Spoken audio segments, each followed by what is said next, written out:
Assalamualaikum, apa kabar semuanya? Kembali lagi bersama kita di channel Lilin Putih. Sebelumnya jangan lupa subscribe, like, dan share untuk membantu kita berkembang lebih jauh. Oke guys, langsung ke cerita. Nah, cerita kali ini adalah melanjutkan kisah kualat Gunung Pulosari. Semakin lama, akhirnya aku melihat gemerlap cahaya lampu dari rumah-rumah warga. Kami berdua sangat senang sampai meneteskan air mata. Aku tidak menyangka kalau aku bisa bertahan hidup selama berhari-hari di gunung ini. Sekitar jam 3 dini hari, kami akhirnya tiba di parkiran motor. Kudapati masih banyak motor yang terparkir di sana, tapi anehnya pos itu sepi. Tidak ada satu orang pun yang berjaga di sana.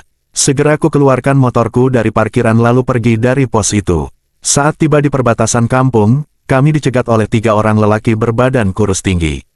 Aku kira mereka sedang ronda, tapi ternyata bukan. Mereka sengaja menutup akses jalan itu, kami disuruh turun dari motor.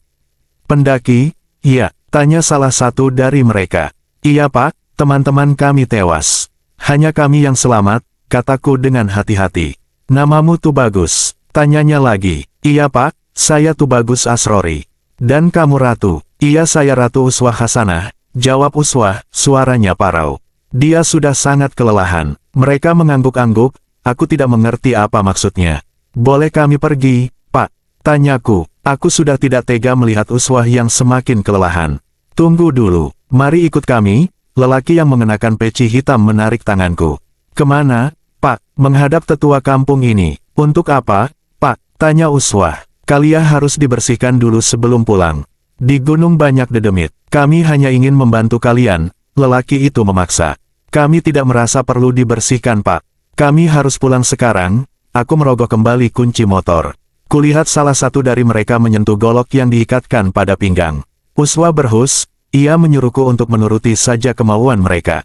Kalian jangan khawatir, di rumah tetua ada 3 pendaki lainnya yang selamat. Kami tidak ada niatan jahat dan hanya mau membantu kalian, ujar lelaki itu lalu menyalakan rokok kreteknya. Kami dibawa ke sebuah rumah panggung, di dalam rumah itu ada 3 orang pendaki yang kondisinya semrawut.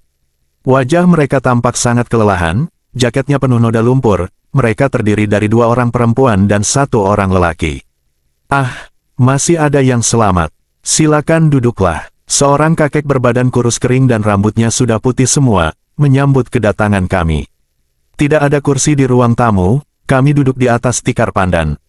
Seperti yang sudah kukatakan tadi kalau kalian adalah orang-orang yang beruntung bisa selamat dari gunung itu. Aku mengerutkan dahi sambil menatap kakek itu. Nama kalian Tubagus dan Ratu itu adalah nama dari keturunan Kesultanan Banten. Jadi dedemit tidak akan berani menyakiti kalian, tapi tetap kalian harus dibersihkan. Takutnya ada saja jin yang nempel di tubuh kalian. Kakek itu berbicara sambil tersenyum ramah. Aku mengangguk paham, pantas saja saat di keraton kami disuruh berziarah pada Sultan Maulana H. Pantas kami disuruh berziarah pada Sultan Maulana Hasanuddin, kataku. Kalian berziarah secara gaib, makam sebenarnya ada di Banten, sesekali berziarahlah ke sana, kata kakek itu. Lanjutnya, dulu Sultan Maulana Hasanuddin pernah tinggal di Gunung Pulosari dan berhasil menebarkan ajaran Islam di sekitar pegunungan. Aku tidak pernah menyangka kalau nama Tubagus yang disisipkan di depan Asrori adalah penanda bahwa aku masih ada hubungan darah dengan Kesultanan Banten. Pantas saja, nama Tubagus itu selalu ada turun-temurun di keluargaku. Dari kakek, bapak, dan sekarang aku dan adik-adikku mempunyai nama berawalan Tubagus. Aku tahu kalian semua pasti pernah masuk ke kerajaan Jin Curug Putri. Sebelum pulang ke rumah, tubuh kalian harus dibersihkan terlebih dahulu. Takutnya ada jin yang masih menempel. Kakek itu menyuruh kami untuk mandi bergantian di sumurnya. Sumur itu sudah ditaburi bermacam-macam kembang. Aku merasa sangat segar ketika air itu menyentuh tubuhku. Setelah itu, satu persatu kami dibacakan doa. Semua tampak baik-baik saja hingga tibalah giliran Uswah yang dibacakan doa. Tangan si kakek menyentuh ubun-ubun Uswah, ia pun mengerang kesakitan, kedua tangannya mengapal, ia mengamuk. Tuh, masih ada jin dalam tubuhnya yang ikut pulang, kata kakek itu sambil terkekeh. Kau jangan macam-macam sama keturunan Sultan. Keluar, bentak kakek itu. Uswah semakin mengamuk. Ia tertawa lalu menangis tidak karuan.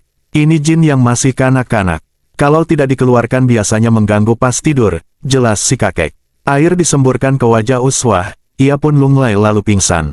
Sekitar jam 7 pagi, uswah siuman. Kami diperlakukan dengan sangat baik oleh warga kampung. Banyak dari mereka yang menjenguk dan memberi kami makanan. Bahkan, kami tidak diperbolehkan untuk mengendarai motor. Salah satu petugas desa mengantar kami ke rumah masing-masing. Sementara motorku diangkut pakai mobil pickup. Di hari yang sama, Gunung Pulosari longsor. Pemerintah daerah kemudian menutup secara resmi jalur pendakian ke gunung itu. Om Bobby, yang tak lain adalah omnya Mira, sangat marah kepadaku. Bahkan, dia membawa perkara ini ke pengadilan.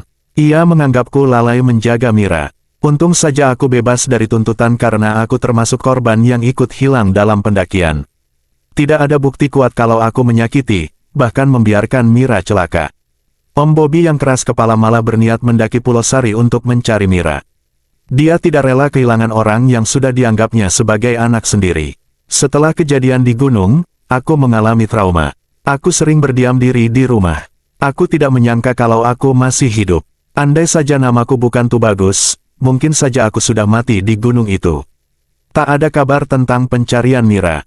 Juga para pendaki lain yang hilang. Walau tim SAR sudah berusaha, tapi sampai saat ini pencarian itu masih belum membuahkan hasil. Aku tahu kalau Mira memang masih hidup di sana. Ia berdampingan dengan Jin, dan aku yakin roh LD dan Ricky juga terperangkap di sana. Mereka mati dengan tidak tenang. Aku tidak menyangka sebuah kecerobohan kecil bisa berakibat sangat fatal. Walau aku sudah berhasil keluar dari gunung itu, tapi mimpi buruk tentang gunung itu kerap kali menghampiriku. Dalam mimpi, aku pernah bertemu dengan Mira. Dia terlihat sangat bahagia dan sudah punya 50 anak. Aku selalu membujuknya untuk pulang. Tapi, dia tetap tidak mau. Dalam mimpi juga aku pernah bertemu dengan LD. Ia menjadi budak para jin gunung. Aku melihatnya sedang bekerja memecah bebatuan besar menggunakan palu besar. Kalau dia lelah dan berhenti maka sosok makhluk dengan lidah yang menjulur ke tanah akan mencambuk punggung LD. Aku menangis melihatnya seperti itu. Aku juga bertemu dengan Ricky dalam mimpi. Yang terjadi dengannya sangat berbeda. Kulihat rohnya sepanjang hari dan malam selalu duduk di bawah pohon besar. Tatapnya kosong, wajahnya terlihat sedih. Bahkan, ia masih mengenakan jaket dan tas gunung. Dalam mimpi itu aku sempat menyapanya. Ricky, sapaku. Dia tidak menjawab, menoleh pun tidak sedikit pun. Rick, aku menyentuh pundaknya. Tiba-tiba ada air liur yang menetes ke tanganku dari atas pohon. Aku mendongak. Di dahan pohon besar, ada sosok wanita yang badannya mungkin sebesar kerbau. Ia mengenakan jubah merah, wajahnya hitam, serta air liur menetes-tetes dari mulutnya. Sosok wanita itu lalu menjulurkan rambutnya yang panjang. Ia melilit leher Ricky dengan rambut itu kemudian mengangkatnya ke atas pohon. Aku menggapai-gapai tubuh Ricky, tapi tidak berhasil. Dia menjadi mainan makhluk penghuni pohon. Ricky diciumi oleh makhluk itu. Air liurnya yang bau dan lengket membasahi wajah Ricky. Mimpi-mimpi buruk itu terus datang hampir setiap malam. Bahkan, aku pernah melihat para pendaki yang rohnya menjadi kawanan monyet. Mereka berlarian dari dahan ke dahan pohon lainnya. Dari semua mimpi itu dapat kusimpulkan kalau para pendaki di Gunung Pulosari yang tidak selamat akan menjadi budak jin di sana. Suatu sore, saat aku sedang termangu di jendela kamar, seseorang mengetuk pintu rumah. Segera aku bukakan pintu. Ori, aku terkejut saat melihat lelaki yang berdiri di hadapanku. Dia Om Bobby. Tanpa dipersilakan masuk, ia menerobos dan langsung duduk di sofa. Ada yang aneh dengan penampilannya. Ia seperti hendak naik gunung. Ia juga menenteng senapan angin di tangan kanannya. Ada apa ya, Om? Temani aku naik ke Pulosari untuk mencari Mira, pintanya. Aku Bobby, omnya Mira. Apa yang harus aku katakan kepada ibunya Mira kalau ia tahu Mira hilang di gunung? Seharusnya aku tidak mengizinkannya naik gunung. Mira sudah kuanggap sebagai anak sendiri. Apalagi ketika ayahnya meninggal. Semenjak itu aku bertekad akan menjadikannya seorang sarjana. Aku punya firasat kalau Mira dan teman-temannya masih hidup. Mereka masih ada di gunung. Dan, aku tidak menyangka kalau si Ori yang selama ini kupercaya malah mengecewakan. Di situasi seperti itu, dia kuanggap sangat egois karena meninggalkan Mira dan teman-temannya begitu saja. Hari ini aku mendatangi rumah Ori. Dia harus menemaniku naik Pulosari untuk mencari Mira. Sebenarnya, istriku tidak memperbolehkanku naik Gunung Pulosari. Terlalu berbahaya katanya. Ditambah, semua akses ke sana sudah ditutup karena ada longsor. Aku harus mencari jalan alternatif agar tidak ketahuan warga yang bermukim di sekitar gunung. Semua peralatan pun sudah aku siapkan.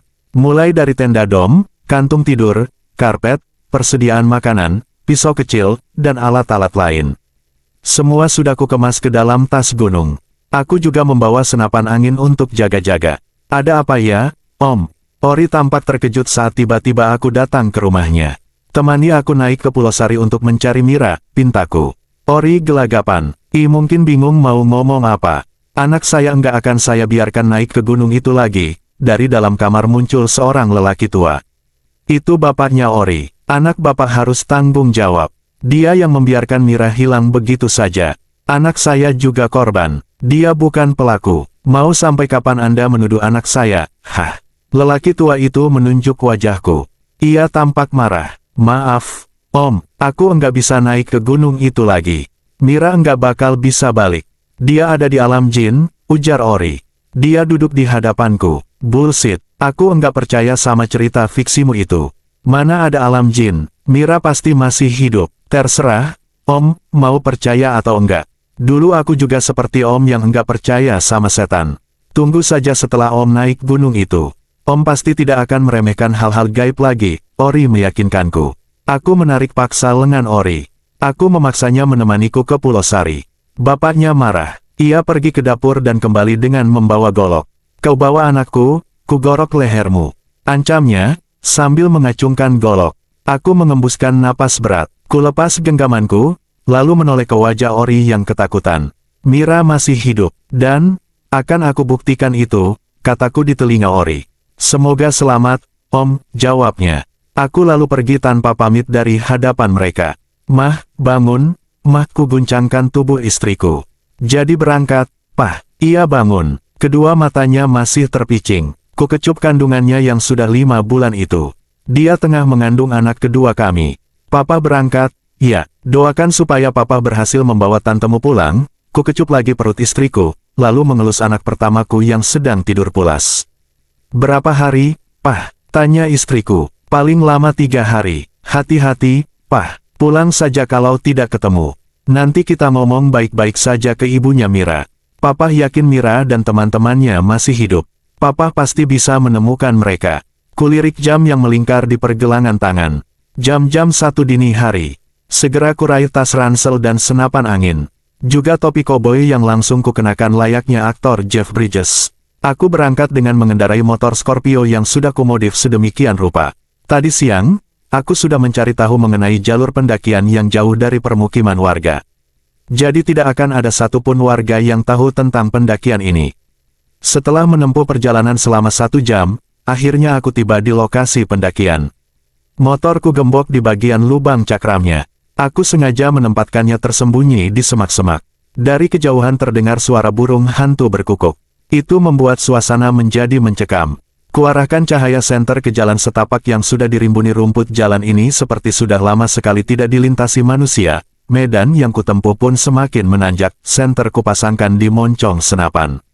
Aku harus siaga, kalau tiba-tiba ada binatang buas yang tiba-tiba menyerang. Tak lama kemudian, aku berhenti melangkah. Terdengar suara menelisik di balik semak-semak. Suara itu diikuti dengan dengkur babi. Dengan panik kuarahkan moncong senapan ke semak-semak itu, lalu menembakkannya. Babi itu lari terbirit-birit. Om, seseorang memanggilku. Aku sangat mengenali suara itu. Ya, itu suara Mira. Suaranya menggema di langit. Mira, Mira. Aku mendongak sambil memanggil namanya. Entah dari mana datangnya, di hadapanku muncul seorang wanita cantik yang berpakaian layaknya ratu kerajaan. Dia tersenyum mengerikan ke arahku. Kulihat kakinya tidak menapak tanah. Ia melayang dan perlahan mendekat ke arahku mematung. Beberapa kali kutembakkan senapan anginku ke arah wanita itu, tapi tidak mempan. Dia terus mendekat ke arahku. Aku semakin terdesak. Kakiku seperti kram dan tidak bisa digerakkan. Siapa kau? Tanyaku, parau sebelum suaraku tercekat di pangkal tenggorokan. Selesai. Oke guys, sekian cerita dari kami. Kita kembali esok hari di jam yang sama ya. See you.